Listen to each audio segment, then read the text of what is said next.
God. No, just someone I'm seeing until something better comes along.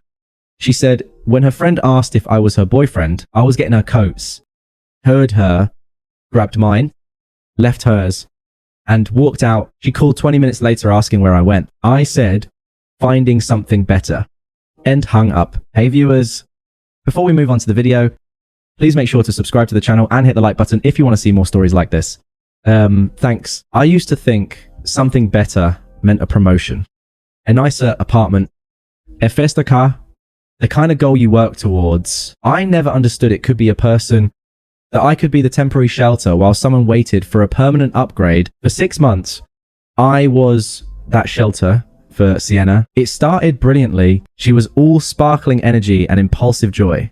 A whirlwind of Instagram aesthetics and latte art. I was Alex, the steady project manager who found her chaos charming. I organized her closet when she complained she could never find anything. I debugged her laptop when she had a deadline. I was the calm poured in her self-created storm.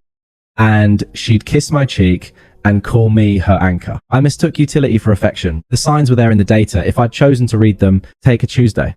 2 months in, she'd had a devastating day. A brand collaboration fell through. I left work early, bought the ingredients for her favorite truffle risotto, something that takes constant attention. She scrolled through her phone on the couch, feet tucked under her while I stirred. It's just so unfair. Cecile, not looking up. My engagement was perfect. Their vision is just basic. Their loss. I said, grading Parmesan, dinner's almost ready. I brought her a bowl perfectly plated. She took a picture, then ate 3 bites. It's a bit rich, don't you think? I ate my serving. It tasted like effort, and it was perfect. Later, I tried to pin down a future. That new immersive art exhibit is coming in September. Tickets go on sale Friday. Should I grab 2? She was applying a charcoal face mask. Her expression unreadable under the grey smear. September. Alex. That's like a 100 red years from now. No point planning that far ahead. Something better will probably pop up. I let it go. I was being the chill, stable guy, the uncomplicated rock. Another data point. My friends, rooftop barbecue. My people, software engineers, a graphic novelist, a teacher, normal. Laugh until you snort people. Sienna glued herself to my side, her hand possessively on my arm, laughing too loudly at my jokes. She was performing perfect girlfriend. The moment we were in the car, the performance ended. God, your friend Dave is so boring, she said, checking her reflection. He actually talked about property taxes for 10 minutes and his wife's sweater. It was from Target, like visibly. They're good people. I said, a faint defensiveness rising. They're settled people. She corrected as if it were a disease. There's a difference. What are we? Conversation happened in a haze of post-intimacy, comfort, my arm around her. It felt like the right time. You know, I started. My sister asked if you were coming to the family lake trip in July. She stiffened almost imperceptibly. Labels are so corporate. Alex, so final. Can't we just enjoy this? It's good. Why put a box around it? I wanted the box. I wanted the label, but I nodded into her hair. Yeah, just enjoying it. I was her placeholder, and I was diligently, lovingly sanding my own edges to fit the space she needed me to occupy.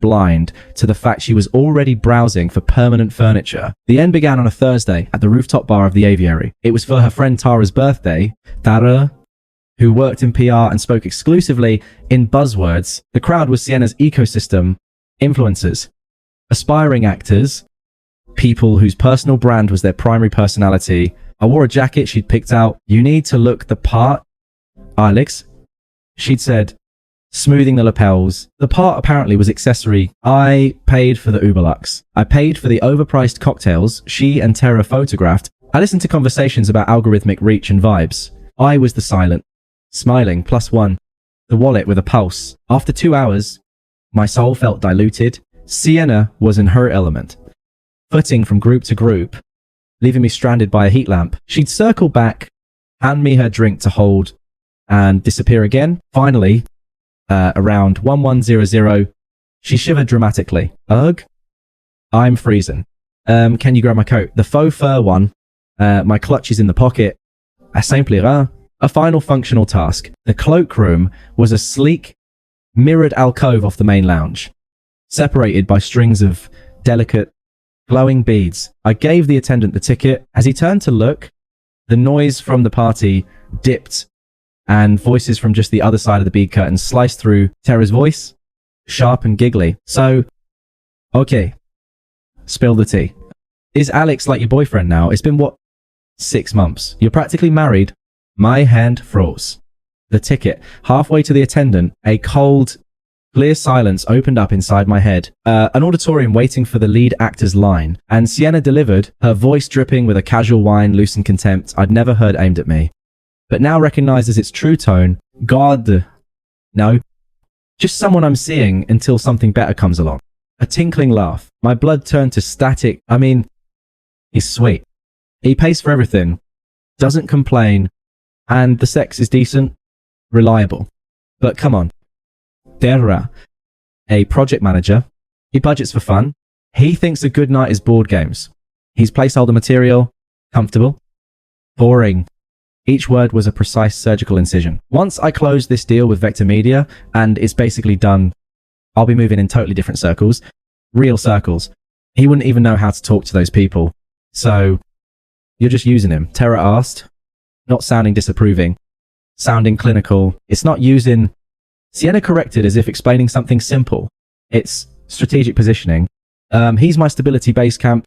Everyone needs one before they summit the real peak. The attendant cleared his throat, holding out her ridiculous fluffy coat. The sound snapped the world back in a hyper-focused detail. The sheen of the beads, the chill of the air, the weight of the jacket in my hands. I felt nothing. No rage, no heartbreak. It was like hearing a damning diagnosis for a disease you already knew you had. A final irrefutable data point. I took my own coat, a practical well blend. She always said was too dadcore. I handed her faux fur back to the startled attendant. Sir, the other coat. She can get it herself.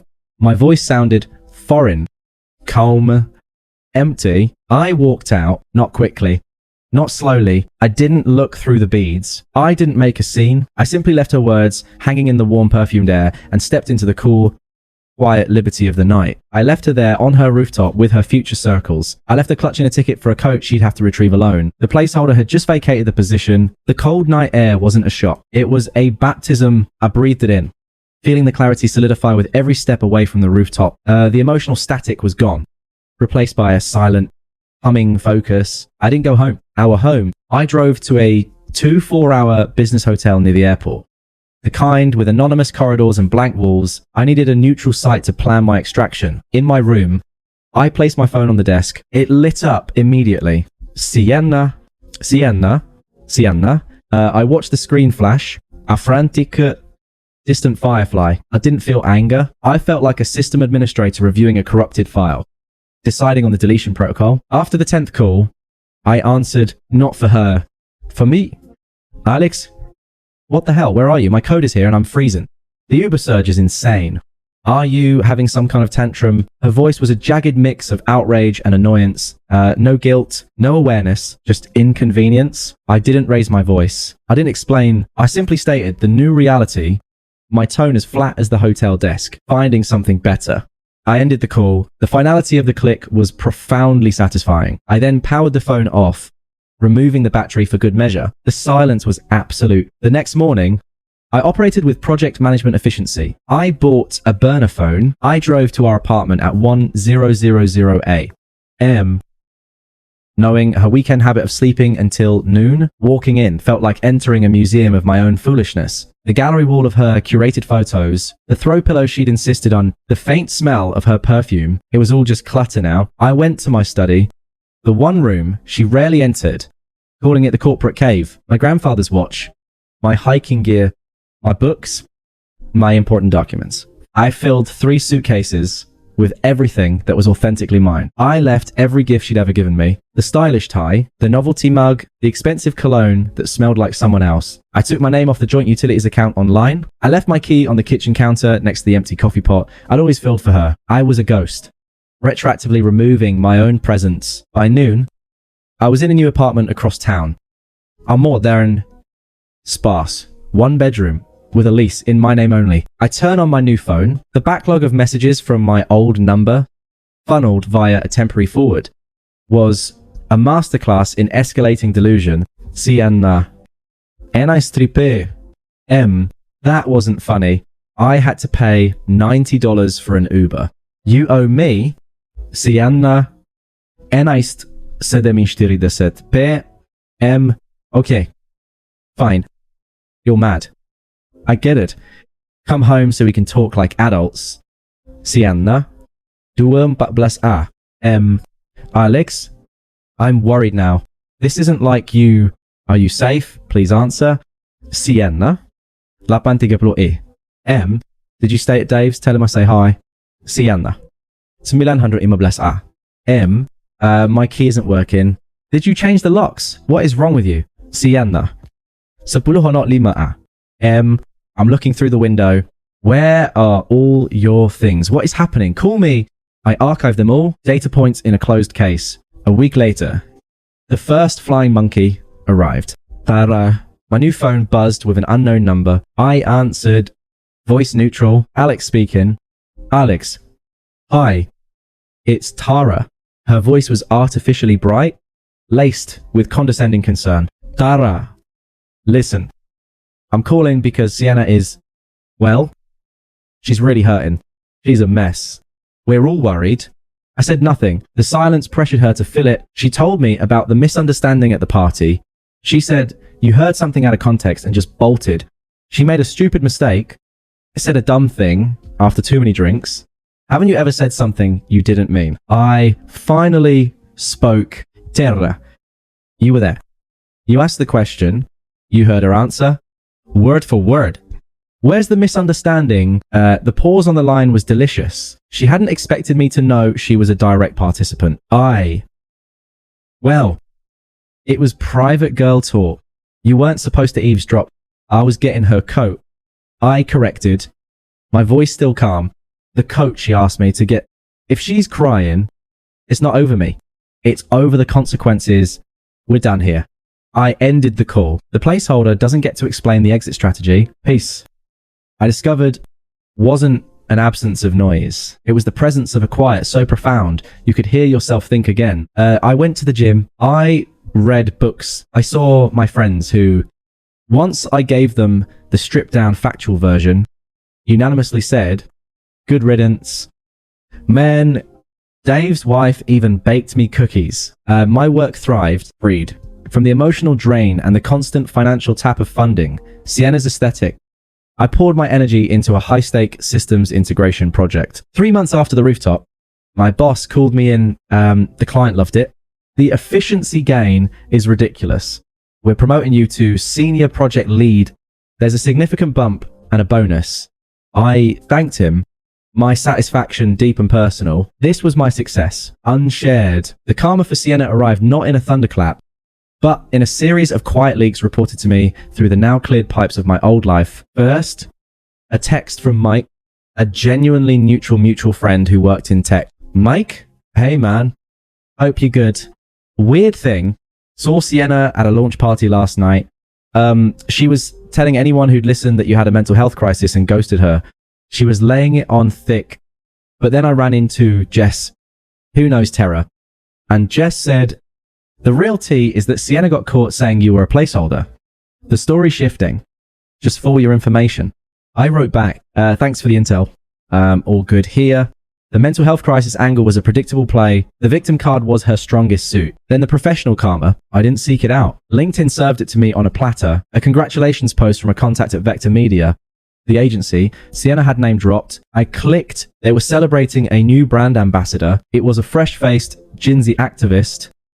Nut Sienna. The caption praised the new partner's authentic voice and aligned values. A smirk touched my lips. Authentic. The one thing Sienna could never be. Her social media, which I hadn't blocked but never checked, became a case study in passive-aggressive performance. She posted melancholic sunsets with quotes about betrayal, then defiant selfies with captions like leveling up alone, nail polish dot. The comments were a mix of hard emojis from strangers, and increasingly pointed questions from what must have been real-life acquaintances who'd heard the other side. One comment under a photo of her looking pensively out a coffee shop window stood out at Gin Bridges. Thought you were summoning the real peak with Vector. Heard that fell through. Everything, okay? The comment was deleted within an hour, but the screenshot lived on. Mike sent it to me with the subject line, Farmer's a quiet browser history. The final satisfying data point came from my old landlord, Mr. Chun, who called about my official change of address form. All settled, Mr. Walsh. Just to confirm, you are no longer on the lease for Maple Avenue. The remaining occupant, MS Reed, has assumed full financial responsibility. That's correct. I said. He hesitated. She is frequently late, and the complaints about loud parties from other tenants have increased. It is unfortunate. You were a very quiet tenant. I hope it works out for her. I said, the phrase utterly devoid of hope. I hung up, looking around my clean, quiet apartment. The only sounds were the hum of my computer and the distant city. The unraveling was hers. The peace was mine. The ledger was balancing itself, and I was no longer the one paying the cost. The first direct breach in my new walls came 3 months to the day after the rooftop. A text from an unknown number, but the syntax was hers. Unknown. Alex, it's Sienna. Please don't ignore this.